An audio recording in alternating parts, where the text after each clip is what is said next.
मणिपुर के लोगों को मारकर भारत की हत्या। राहुल गांधी का इतना जोरदार भाषण सुनकर भाजपा के शीर्ष नेताओं की नींद और चैन आज से उड़ जाएगी। आज सदन में जो राहुल गांधी ने भाषण दिया उससे इतना तो तय हो गया है कि अब राहुल गांधी पहले वाले राहुल गांधी नहीं रहे। अब वो एक मैच्योर और प्रभावशाली नेता बन गए हैं। जिस प्रकार से आज वो मणिपुर को लेकर संसद में बोल रहे थे और जिस प्रकार से बीजेपी की बखिया उधेड़ रहे थे, उससे जिसने भी भाषण को सुना बस एक ही आवाज आई, वाह राहुल जी वाह।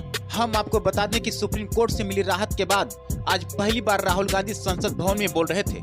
राहुल गांधी जैसे ही बोलना शुरू किए पूरे संसद में हाहाकार मच गया।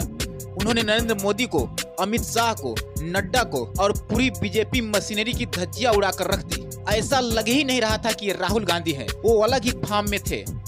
उन्होंने ऐसे ऐसे शब्दों का प्रयोग किया, ऐसे ऐसे लहजों का प्रयोग किया जिसका जवाब देने में बीजेपी के बड़े बड़े सुरमार नेता लड़खड़ा जाएंगे। ये बात इसलिए कि संसद भवन में इस तेवर के साथ राहुल गांधी को बोलते हुए किसी ने नहीं देखा था। उन्होंने नरेंद्र मोदी की तुलना रावण से कर डाली और उन्होंने कहा कि रावण सिर्फ दो लोगों से घिरा रहता था, एक कुंभकर्ण, दूसरा मेघनाथ से। केवल उन्हीं दो लोगों का सुनता था और उसी तरह से सिर्फ दो लोगों से घिरे हुए हैं देश के प्रधानमंत्री नरेंद्र मोदी। वो कौन है दो लोग, उस पर भी आगे बताएंगे। सुनिए राहुल गांधी का ये बयान। अब आप हरियाणा में कर रहे हो, पूरे देश को आप जलाने में लगे हो।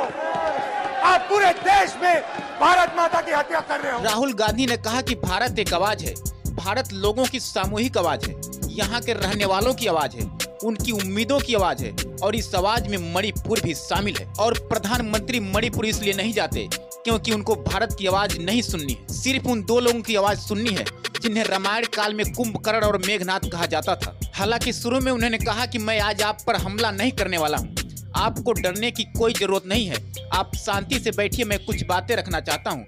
लेकिन जैसे जैसे राहुल गांधी का भाषण आगे बढ़ता गया उनके तेवर बढ़ते चले गए। शुरुआत अपने भारत जोड़ो यात्रा से किया, मगर जैसे ही मणिपुर पर आए सदन में हंगामा शुरू हो गया और पूरा बीजेपी का मैनेजमेंट सिस्टम ताश के पत्ते की तरह बिखरता चला गया।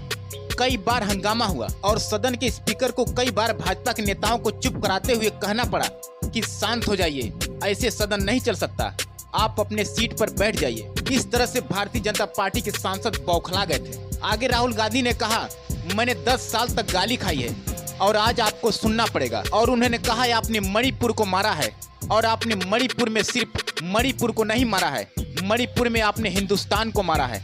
और आपने मणिपुर में केवल हिंदुस्तान को नहीं मारा है, आपने मणिपुर में भारत माता की हत्या की है। ये बात राहुल गांधी ने कम से कम 5 बार कहा कि आपने मणिपुर में भारत माता की हत्या की है, आप भारत माता के हत्यारे हैं। आगे उन्होंने कहा, एक माँ यहाँ मेरी सांसद में बैठी है और दूसरी माँ को आप मणिपुर में रोज मार रहे हैं और तब तक मारते रहेंगे जब तक कि मणिपुर का हिंसा रुक नहीं जाता। उन्होंने कहा, भारत के पास जितना सैनिक बल है, अगर आप चाहें तो हिंसा एक दिन में रुक सकता है, मगर आप चाहते नहीं हो। और आज राहुल गांधी ने संसद भवन में जिस शब्द का प्रयोग किया, निश्चित तौर पर भारत के संसदीय इतिहास में किसी भी प्रधानमंत्री के लिए, किसी भी सरकार के लिए कभी नहीं किया गया होगा। उन्होंने कहा, आप देशद्रोही हैं क्योंकि भारत माँ की हत्या करने वाले कभी भी देश प्रेमी नहीं हो सकते।